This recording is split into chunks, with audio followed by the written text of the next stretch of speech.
Sonora FM.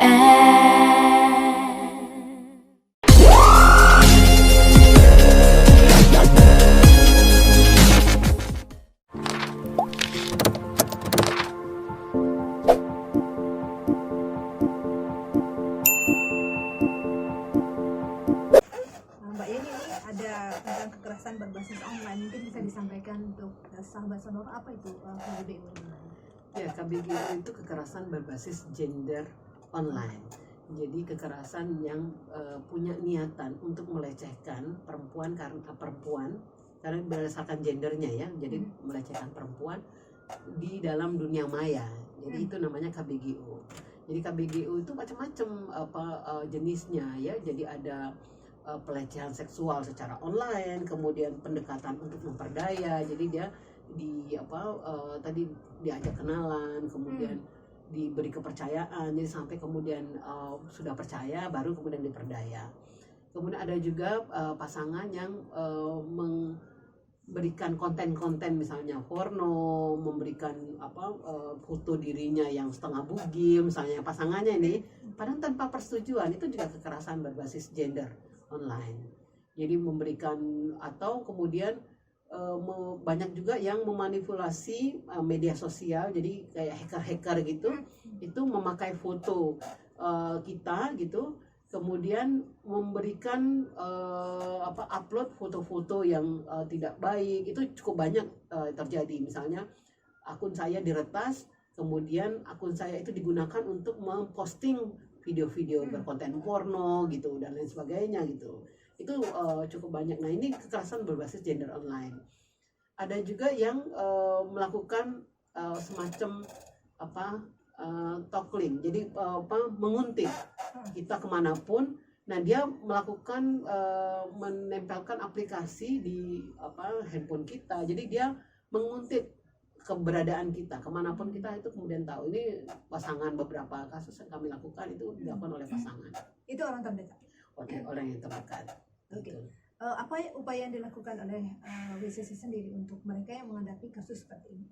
Nah, kami melakukan edukasi, mengupayakan memberitahu ke banyak orang. Misalnya seringkali kan kita dikirimi oleh orang yang tidak dikenal link misalnya, itu jangan dibuka, karena kadang-kadang itu semacam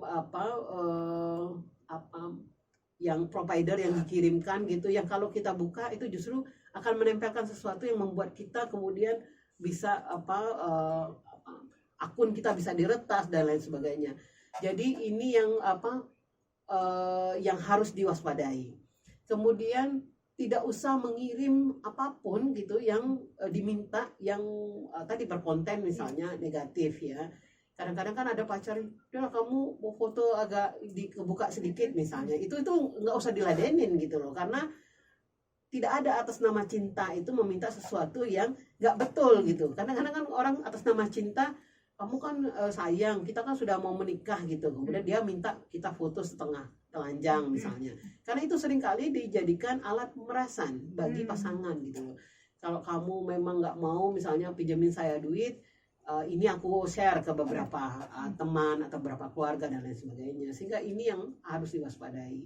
Termasuk misalnya ada kasus dia tidak disuruh menghadap laptop gitu, tidak ada orang gitu, gak apa-apa kamu buka aja, ini untuk riset misalnya. Itu juga satu hal yang yakinlah itu pasti berkonotasi negatif dan akan berujung kepada kita gitu. Oleh karena itulah hal-hal begitu itu harus dihindari. Jadi kita mengedukasi sebenarnya kelompok-kelompok perempuan, terutama perempuan muda gitu, untuk Remaja? Ya, perempuan muda, kita sebutnya remaja. Perempuan itu perempuan muda.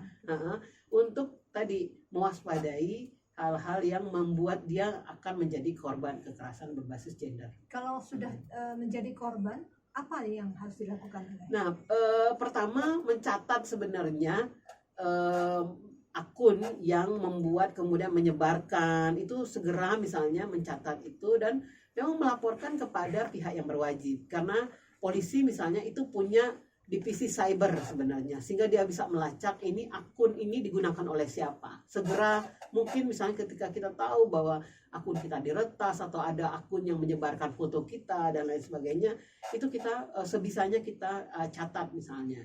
Kemudian media aplikasi atau platform yang dia gunakan apa itu harus segera diberitahu gitu sebisanya ya. Kemudian memang ya jangan dibiarkan. Kemudian kalau itu terkait dengan misalnya rekening, identitas dan lain sebagainya, itu juga harus segera diblokir, harus segera diberitahu kepada misalnya institusi yang berwenang. Misalnya itu terkait dengan identitas, maka itu penting untuk melaporkan kepada institusi yang berwenang. Terkait misalnya keuangan ya, kartu kredit, misalnya rekening, itu juga harus kasih tahu misalnya dengan institusi yang berwenang atau bank yang berkaitan, langsung blokir gitu. Ini untuk menghindari terjadi hal-hal yang tidak diinginkan lebih jauh.